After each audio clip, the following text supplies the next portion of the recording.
martım qoyacağam. Anacan, yaxşı ki varsan. Canım anam, səni çox sevirəm. 8 martın mübarək. Sən mənim qızıl gülümsən. Ana, mən səni çox sevirəm. Canım anam, yaxşı ki varsan. Səni çox sevirəm, mənim gözüm olan. Anacan, sən güneş kimi parlayırsan. Anacan, mən səni çox sevirəm. Yaxşı ki mənim anamsan. Canım anam, sən mənim dünyamsan. Canım anam, sən dünyalar dağlar qədər gözəlsən. Yaxşı ki sən mənim anamsan. Sən dünyalardan çox sevirəm. Dünyanın ən gözəl anası sənsən. Sən dünyanın ən gözəl anasısan.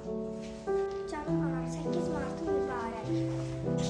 Anacan, səni çox sevirəm. Anacan, 8 Martın mübarək. Ana, səni çox sevirəm. Yaxşı ki varsan. Səni çox sevirəm. Yaxşı ki varsan. Canım anam, sən hamıdan gözəlsən. Ana, səni çox sevirəm. Yaxşı ki mənim anamsan.